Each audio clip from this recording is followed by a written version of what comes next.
Hello, welcome to all. आप सभी लोगों का स्वागत है एसएस गुरु एकेडमी पर।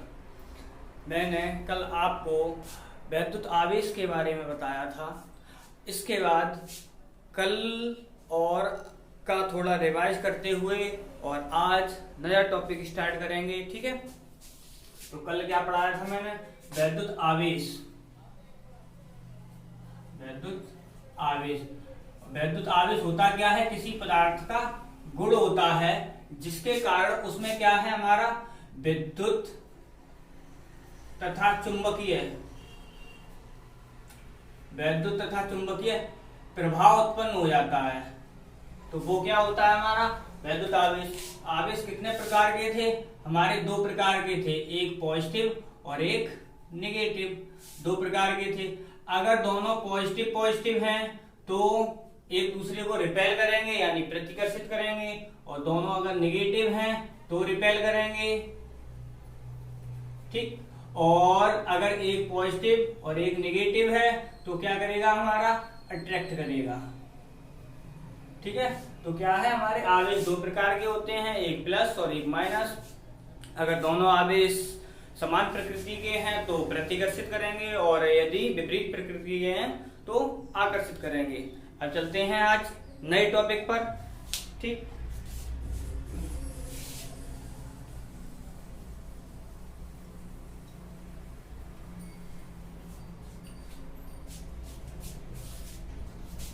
कल का लेक्चर आपका फर्स्ट था, आज का लेक्चर है सेकंड।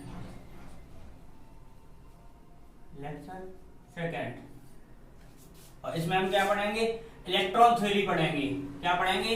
इलेक्ट्रॉन थ्योरी यानी इलेक्ट्रॉन सिद्धांत।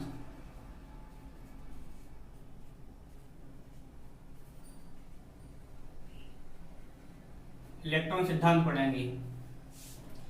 तो क्या है, हम सभी लोग जानते हैं कि प्रत्येक पदार्थ होता है, पदार्थ किससे बनता है? हमारा अणु से, यानी बहुत से अणु होते हैं, ठीक है। और मिनिमम कम से कम 2 अणु होंगे। और अणु किससे बनते हैं? हमारे परमाणु से। और परमाणु किससे बनते हैं? हमारे इलेक्ट्रॉन, प्रोटॉन और न्यूट्रॉन से, ठीक है। तो क्या है, हमारे पदार्थ होता है वो अणुओं से मिलकर बना होता है। अणु बनते हैं परमाणुओं से मिलकर, और परमाणुओं के मौलिक कण क्या क्या होते हैं? हमारे इलेक्ट्रॉन, प्रोटॉन और न्यूट्रॉन, ठीक है। इलेक्ट्रॉन, प्रोटॉन और न्यूट्रॉन। अगर इलेक्ट्रॉन, प्रोटॉन, न्यूट्रॉन की बात की जाए तो क्या है, हमारा इलेक्ट्रॉन पर होता है हमारा ऋणावेश, प्रोटॉन पर होता है धनावेश, और न्यूट्रॉन होता है वो होता है हमारा उदासीन, ठीक है। अब क्या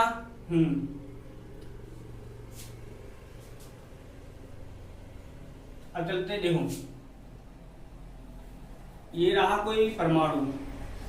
परमाणु के जो केंद्र होता है, जो केंद्र के बारे में या नाभिक के बारे में जो केंद्र होता है उसमें हमारे क्या प्रोटॉन होते हैं और न्यूट्रॉन होते हैं। पहली बात तो ये है।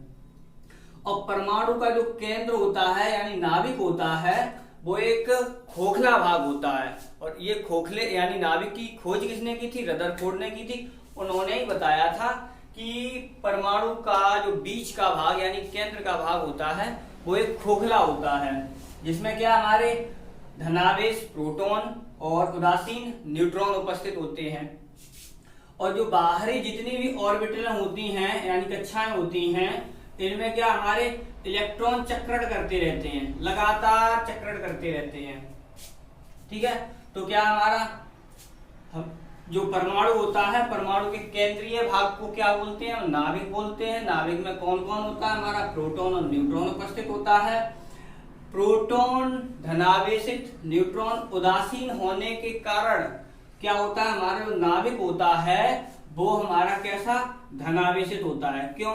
क्योंकि प्रोटॉन धनावेशित है और न्यूट्रॉन उदासीन है।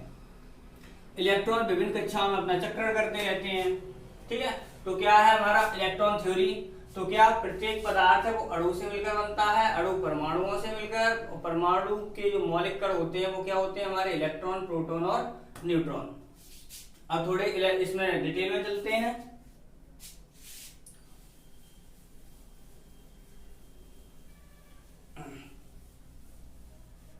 थोड़ा लिखते चलेंगे अब, ठीक है।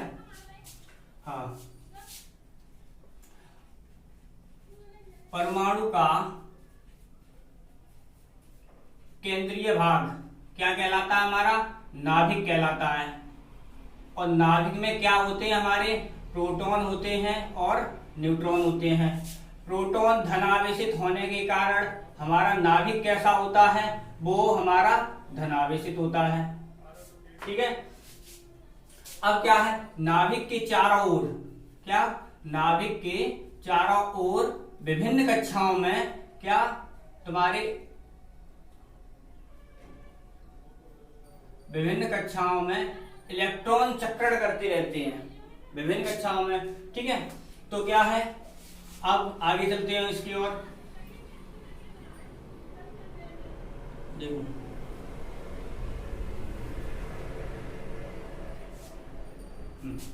ये रहा जैसे प्रोटॉन मान लिया, ये रहा न्यूट्रॉन, ये इलेक्ट्रॉन घूम रहे हैं। प्रोटॉन धनावेशित होता है और इलेक्ट्रॉन ऋणावेशित होता है। तो प्रोटॉन जो नाभिक होता है वो धनावेशित होने के कारण क्या इलेक्ट्रॉनों को अपनी ओर खींचे रहता है, खींचता रहता है। इसीलिए ये इलेक्ट्रॉन होते हैं वो वृत्ताकार पथ पर गति करते हैं। अगर इनके बीच ये आकर्षण बल कार्य न करे तो इलेक्ट्रॉन तुम्हारे वृत्तीय पथ पर नहीं घूम पाएंगे। फिर वो कैसे? इस पर जैसे यहाँ पर है तो वो इस प्रकार से इधर चला जाएगा, अगर कोई इलेक्ट्रॉन यहाँ पर है तो ऐसे चला जाएगा, वो सीधे जहां होंगे वो सीधे उसी दिशा में चले जाएंगे, ठीक है। अब क्या, अगर किसी परमाणु से एक या एक से अधिक इलेक्ट्रॉन अगर निकल जाते हैं, अगर वो अपने इलेक्ट्रॉन दे देता है किसी को, तो परमाणु का जो आकार होता है वो छोटा हो जाता है। परमाणु का आकार कैसा होता है? छोटा हो जाता है। और इस पर क्या, इलेक्ट्रॉन की कमी हो जाती है, इलेक्ट्रॉन की कमी हो जाती है। और क्या है, ये आवर्त सारणी में एक अंग बाईं ओर खिसक आता है, बाईं ओर, ठीक है। क्या? बाईं ओर आ जाएगा। क्यों? क्योंकि एक इलेक्ट्रॉन की कमी होने के कारण वो दाएं से बाईं की ओर मूव कर जाएगा। अब क्या है, इसने इलेक्ट्रॉन त्याग दिया। अब क्या, यदि कोई परमाणु इलेक्ट्रॉन को ग्रहण करे, चाहे एक इलेक्ट्रॉन हो चाहे अधिक इलेक्ट्रॉन हो, तो क्या होगा, उसका आकार जो होगा वो आकार तुम्हारा क्या हो जाएगा? बढ़ जाएगा, आकार बढ़ जाएगा। क्यों? क्योंकि वही कोई चीज उसे अगर मिल जाएगी तो वो बढ़ तो वैसे भी जाएगी। जैसे एग्जाम्पल के तौर पे लें, एक लोग के पास 100 रुपए थे और दूसरे के पास भी 120 रुपए थे, ऐसे मान लेते हैं। तो क्या किया, इसने अपने 10 रुपए निकाल के इसे दे दिए, तो इसके पास कितने बच गए? हमारे 90 रुपए। इसके पास हो कितने गए जाके? 130 रुपए। तो इसका मतलब क्या हुआ, इसने रुपए दिए थे इसलिए ये क्या, धनी था, ठीक है, दिए थे इसलिए। अब इसके पास हो क्या गया? कम, क्योंकि इसके पास कमी हो गई पैसों की, और इसके पास क्या हो गई? बैलेंस बढ़ गया आगे, इसलिए ये क्या हो गया? धनी हो गया। बिल्कुल प्रॉपर्टी यहां से वही है। तो क्या है, इसका आकार बढ़ जाता है और इलेक्ट्रॉन में क्या हो जाती है? वृद्धि हो जाती है। कहने का मतलब जो इलेक्ट्रॉन होंगे उसकी तुलना में ये इसके पास इलेक्ट्रॉन बढ़ जाएंगे। इसका मतलब क्या है, ये अपने दाईं ओर जितने इलेक्ट्रॉन लेगा उतना ही खिसक जाएगा, ठीक है, दाईं ओर उतना ही इलेक्ट्रॉन लेके खिसक जाता है आवर्त सारणी में। ये हुआ तुम्हारा इलेक्ट्रॉन सिद्धांत। अब इलेक्ट्रॉन सिद्धांत को एक बार और रिपीट कर दे रहे हैं हम। क्या है, प्रत्येक पदार्थ होता है वो हमारे किन से? अणुओं से मिलकर बना होता है। अणु किससे मिलकर बने होते हैं? परमाणु से मिलकर बने होते हैं। परमाणु किससे बने होते हैं? हमारे इलेक्ट्रॉन, प्रोटॉन और न्यूट्रॉन से बने होते हैं। और इलेक्ट्रॉन प्रोटॉन की खोज के बारे में भी बता दे रहे हैं। क्या सूत्र होता है? ईंट पर नाच, ठीक है। तो ई का मतलब है हमारा इलेक्ट्रॉन, टा का मतलब है जे थॉमसन, ठीक, और पा का मतलब होता है तुम्हारा प्रोटॉन, और रा का मतलब होता है रदरफोर्ड, ठीक, और ना का मतलब होता है न्यूट्रॉन, और चा का मतलब होता है चैडविक, ठीक है। तो ईंट पर नाच से याद रखते हैं, इलेक्ट्रॉन की खोज की जे जे थॉमसन ने, प्रोटॉन की खोज की रदरफोर्ड ने और न्यूट्रॉन की खोज की चैडविक ने। ठीक है, अगर इनके आवेश की बात करें तो देखो ये तो उदासीन है ही, न्यूट्रॉन तो उदासीन ही है। अब बचा हमारा इलेक्ट्रॉन और प्रोटॉन। ठीक है, तो क्या होता है अगर किसी परमाणु में, अब ये यहां पर और बता दें, परमाणु में क्या होता है, जितने नाभिक में प्रोटॉन होते हैं उतने ही बाहरी कक्षाओं में इलेक्ट्रॉन होते हैं। तो इसका मतलब क्या हो जाता है, हमारा जितना धनावेश होता है उतना ही ऋणावेश होता है। इसीलिए परमाणु क्या होता है, हमारा उदासीन होता है। परमाणु कैसा होता है, उदासीन होता है। क्यों उदासीन होता है, क्योंकि जो धनावेश होता है और ऋणावेश होता है वो आपस में कैसे होते हैं, हमारे बराबर होते हैं, इसलिए। ठीक, ये मैंने बता दिया। अब इनके द्रव्यमान की अगर बात करें तो इलेक्ट्रॉन का द्रव्यमान होता है 9.1095 into 10 to the power minus का 31 किलोग्राम। ठीक है, और तुम्हारा न्यूट्रॉन का जो द्रव्यमान होता है वो होता है 1.6750 into 10 to the power minus का 27 किलोग्राम। ठीक, और तुम्हारा प्रोटॉन की बात की जाए तो 1.6724 10 to the power 26 10 to the power minus का 27 किलोग्राम ये होते हैं। आवेश क्या होता है, सभी का आवेश होता है 1.6, ज्यादातर यही ले लेते हैं 19 कूलम। ठीक है, तो मैंने इसके बारे में बता दिया। क्या तुम्हारा याद रखेंगे, ईंट पर नाच, इलेक्ट्रॉन की खोज जे जे थॉमसन, प्रोटॉन की रदरफोर्ड और न्यूट्रॉन की चैडविक ने की थी। ठीक है, तो और इनके द्रव्यमान की बात की जाए तो द्रव्यमान क्या है, हमारा इलेक्ट्रॉन का द्रव्यमान होता है 9.1095 into 10 to the power minus का 31 किलोग्राम, और प्रोटॉन का जो द्रव्यमान होता है वो होता है हमारा 1.6726 into 10 to the power minus का 27 किलोग्राम, और न्यूट्रॉन का जो द्रव्यमान होता है 1.6750 into 10 to the power minus का 27 किलोग्राम। ठीक है, तो ये हो गया तुम्हारा पूरा इलेक्ट्रॉन सिद्धांत के बारे में सब कुछ बता दिया मैंने आपको। ठीक, अब चलते हैं नेक्स्ट पॉइंट पर।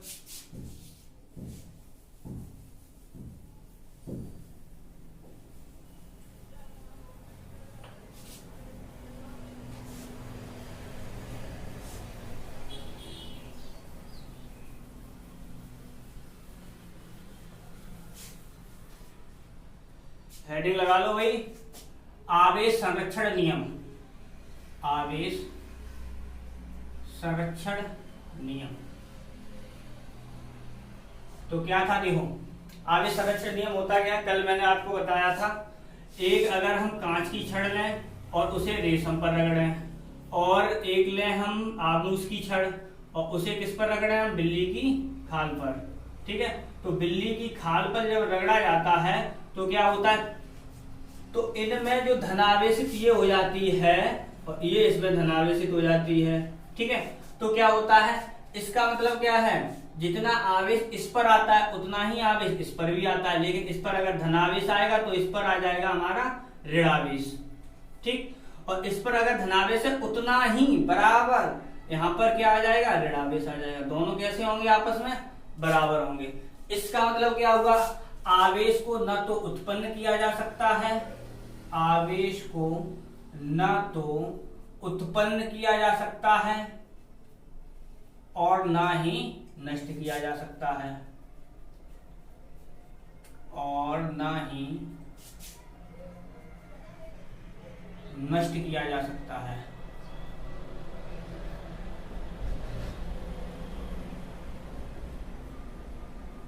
यही हमारे क्या है, आवेश संरक्षण का नियम है। क्या रीजन ये है, अगर बराबर बराबर हो रहा है तो वो नेट आवेश कितना हो गया, शून्य हो गया, तो इसका मतलब संरक्षित तो वैसे भी है, क्योंकि जितना प्लस है उतना ही माइनस है, एक दूसरे को कैंसिल करेंगे, बराबर में जीरो आ जाएगा। तो क्या है, हमारा आवेश को न तो उत्पन्न किया जा सकता है और ना ही नष्ट किया जा सकता है। यही हमारे क्या है, आवेश संरक्षण का नियम है। ठीक, ये छोटे छोटे पॉइंट हैं, चलते हैं और आगे।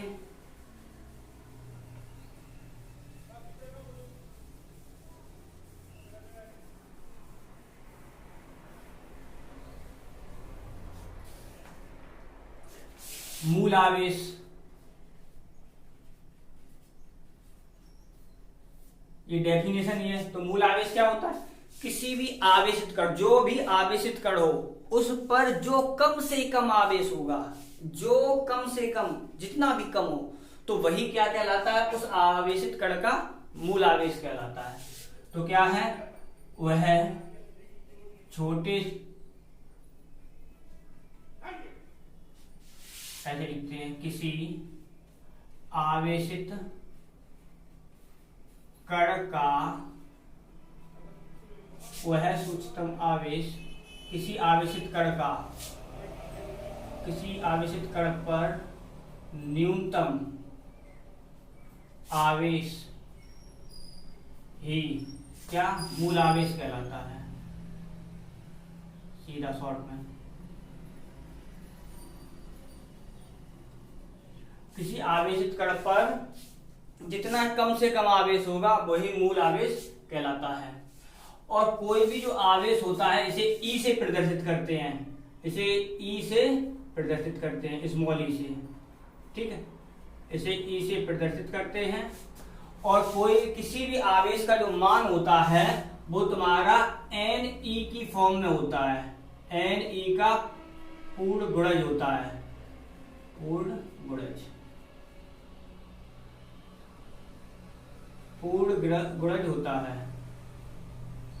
अब जैसे हमने लिया 1e, 2e, 3e, 4e, इस प्रकार से लेते चले जाएंगे।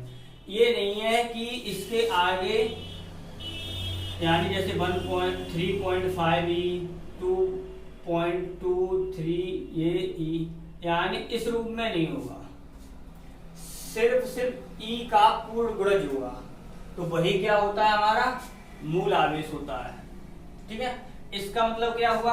आवेश को हम विभाजित नहीं कर सकते, क्यों? क्योंकि इस रूप में होता है, इसीलिए इसे क्या कहा जाता है? आवेश का क्वांटीकरण कहा जाता है या परमाणुकता कहा जाता है इसे, क्योंकि इसे विभाजित नहीं किया जा सकता, इसलिए, ठीक है।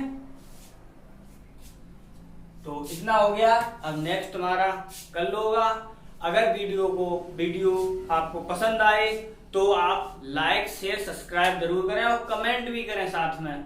और क्या है, ज्यादा से ज्यादा लोगों को भेजें, क्यों? क्योंकि देखो मैं शुरू से फिजिक्स लेते हुए चल रहा हूं, जितना तुम्हारा जो जितना लाभ ले सके उतना ले, ठीक है। बाय।